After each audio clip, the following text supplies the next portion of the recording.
Hello बच्चों, Shri Vashishtha coaching classes में आपका स्वागत है। अध्याय 2 एक चर वाले रैखिक समीकरण का प्रश्न क्रमांक 1 क्या है बच्चों? निम्न में से कौन सा गणितीय कथन समीकरण है? तो देखो टिक तो पहले से लगे हुए हैं, ये पहला वाला सही है। कैसे? क्योंकि देखो जो समीकरण होता है उसमें बेटा बराबर होता है, चर और अचर होते हैं। अब यहाँ पर बराबर तो है, लेकिन देखो ये भी अचर है, ये भी अचर है, ये भी अचर है, इसलिए ये भी गलत हो जाएगा। अब इसमें बराबर है तो इसके साथ साथ देखो ये लेस देन ग्रेटर देन का यूज भी है, और यहाँ पर लेस देन ग्रेटर देन और सारे के सारे अचर है, इसलिए हमारा जो सही आंसर होगा वो ये वाला होगा, ए। अब इसी का जो दूसरा प्रश्न है बच्चों, 3x धन 2 बराबर 13 में x का मान ज्ञात कीजिए, या x का मान क्या होगा? कैसे करेंगे बच्चों? तो देखो हम क्या करेंगे, देखो ये संख्या, ये भी संख्या, तो इसको उठाकर इस साइड पक्षांतर कर देंगे तो ये धन का हो जाएगा बच्चों ऋण।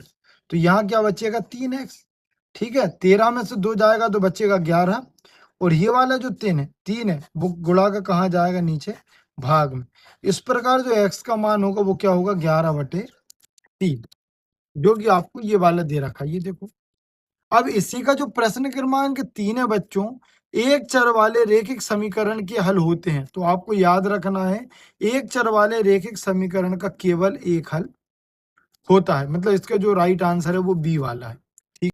इसी का प्रश्न क्रमांक 14 क्या है बच्चों? दो संख्याओं का योग 16/7 है।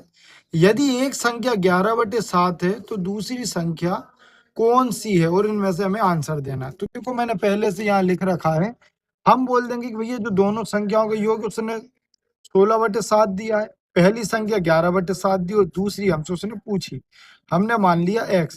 अब इन दोनों संख्याओं का जो योग है वो इसके बराबर है, तो हम लिख देंगे भैया x धन 11/7 बराबर हो जाएगा 16/7, भाई दोनों संख्याओं का योग। अब x का मान ज्ञात कर लेंगे, वही दूसरी संख्या होगी आपकी, तो इसको उठाकर मैंने जब पक्षांतर किया तो धन का हो जाएगा ऋण, ठीक है।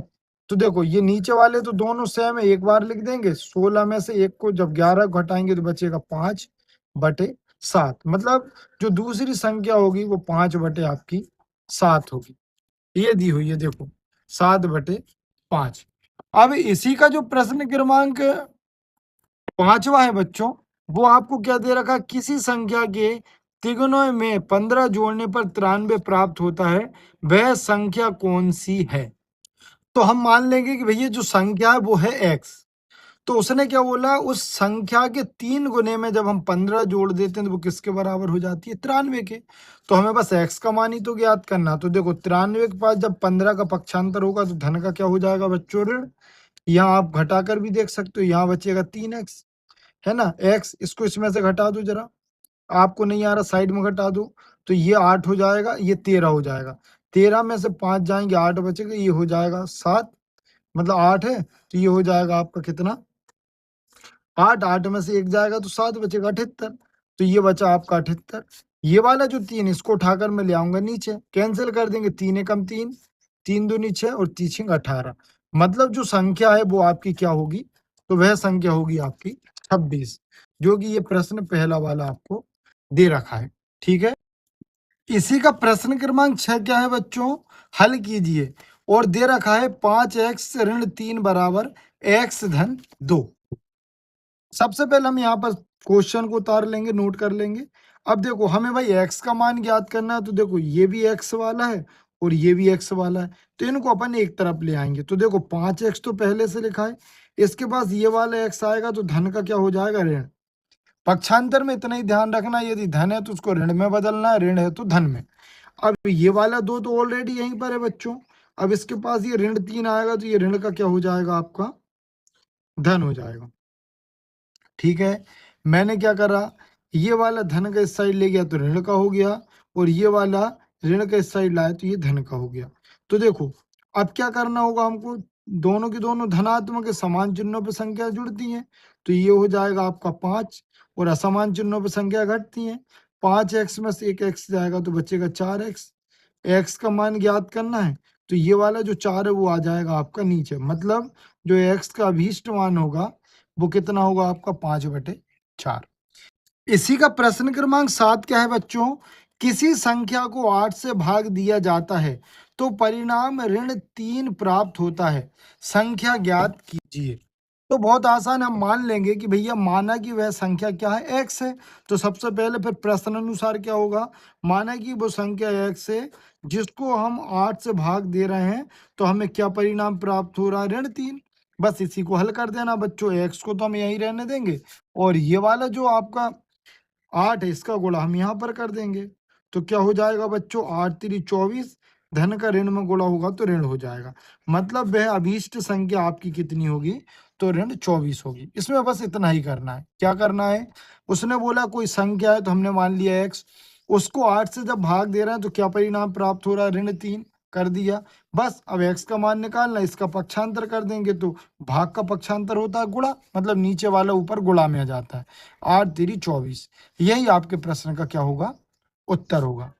इसी का प्रश्न क्रमांक 8 क्या है बच्चों, रमेश ने एक संख्या सोची, उसका 2 गुना किया और उसमें 20 जोड़ा, परिणामी संख्या को 25 से भाग देने पर 4 प्राप्त होता है, वह संख्या ज्ञात कीजिए। हम सबसे पहले मान लेंगे कि भैया जो रमेश ने अभीष्ट संख्या जो सोची है वो x है, ठीक है ना, हमें नहीं मालूम। तब प्रश्न अनुसार क्या हो जाएगा, प्रश्नानुसार उसकी जो संख्या है उसको अपन 2 गुना कर दे रहे हैं, ठीक है, कर दिया। फिर वो उसने बोला है कि उसमें कितना जोड़ देना है हमको, 20, तो हमने 20 जोड़ दिया। और जो संख्या का परिणाम है उसको जब हम 25 से भाग देते हैं तो हमें क्या रिजल्ट मिलता है, तो 4 मिलता है। यही बोला है उसने कि रमेश के पास कोई संख्या है, जब उसने उसको 2 गुना कर कर उसमें 20 जोड़ दिया तो उसको जो परिणाम है उसको जब 25 से भाग देते हैं तो 4 प्राप्त होता है। बस इसको हल कर देना है बच्चों। तो देखो क्या होगा, ये तो एज इट इज रहेगा, इसका गुणा हम यहाँ कर देंगे। तो जब 25 का गुणा 20 में होगा तो कितना हो जाएगा, 25 का गुणा 4 में होगा तो आपका आ जाएगा 100। तो 2x धन 20 बराबर 100। अब क्या करना होगा हमको, इसको उठाकर हम इस साइड ले जाएंगे तो प्लस का हो जाएगा ये माइनस, ठीक है। तो 100 में से 20 जाएगा तो बचेगा 80 और ये वाला 2 यहाँ जाएगा, इससे इसको काट देंगे तो आ जाएगा 40। मतलब वो अभीष्ट संख्या कितनी होगी आपकी, तो वो 40 के बराबर होगी, ठीक है ना। मतलब 40 को यदि हम 2 गुना कर कर 20 जोड़कर यदि 25 से भाग देंगे तो हमें यही संख्या प्राप्त होगी। हमारे चैनल को लाइक करें, सब्सक्राइब करें, अपने दोस्तों के साथ शेयर करना ना भूलें। Thank you for watching.